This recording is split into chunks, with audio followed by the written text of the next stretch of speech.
Hello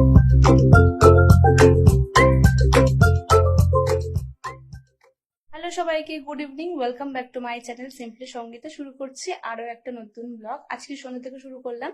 তো ready হয়ে নিয়েছি, এখন একটু বেরোবো মাসিয়ার সাথে। আমি, মাসিয়া আর আমার ছানাটা। তো কোথায় যাব, কি করব সবটাই দেখাবো। সঙ্গে থাকো, সাথে থাকো, জুড়ে থাকো। চলো।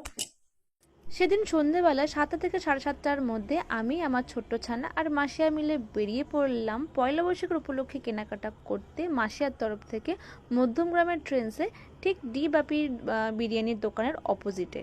ঢুকেই আমরা ছোটদের জন্য একটু কেনাকাটা করলাম, তারপর নিজেরাও কিছু পছন্দ করে ট্রায়াল করে দেখলাম, বেশ ভালো লাগলো। তো আমরা বিল করতে দিকে ব্যস্ত হয়ে পড়ি, ওইদিকে আমার ছোট্ট ছানা কিন্তু ওর নিজের একটা বন্ধু পেয়ে যায় এবং সেও খেলতে ব্যস্ত হয়ে পড়ে। আর সেদিনকেই আমরা ভেবেছিলাম যে রাতে ডিনারটা করেই একেবারে বাড়ি ফিরবো। তো যেই ভাবনা সেই কাজ, তো চলে গেলাম সোজা ডিবাপি বিরিয়ানির দোকানে। ঢুকেই দেখলাম বিশাল বড় এক রান্নার ঘর, তারপরে ওদের একটু ভেতরে হচ্ছে বসে খাওয়ার ব্যবস্থা। এখানে একটা নিয়ম রয়েছে, আগে বিল পে করো তারপরে বিরিয়ানি খাও। বিরিয়ানি আমার মোটামুটি বেশ ভালোই লেগেছে টেস্টের দিক থেকে বলবো, এবং 10-এর মধ্যে আমি এখানে 5 দেবো। যেটা আমার পার্সোনালি মনে হয়েছে, যদি ওরা একটু হাইজিন মেনটেনের ব্যাপারে একটু ভাবতো বা অ্যাম্বিয়েন্সের ব্যাপারে যদি একটু ভাবতো, তাহলে হয়তো একটু বেশি ভালো হতো। আর রাস্তার উপরের দোকানটা ঢুকেই রান্নাঘরটা দেখেই একটু কেমন লাগছে এটাই। যাই হোক, তোমাদের কেমন লাগলো জানিও, লাইক করে কমেন্ট করো।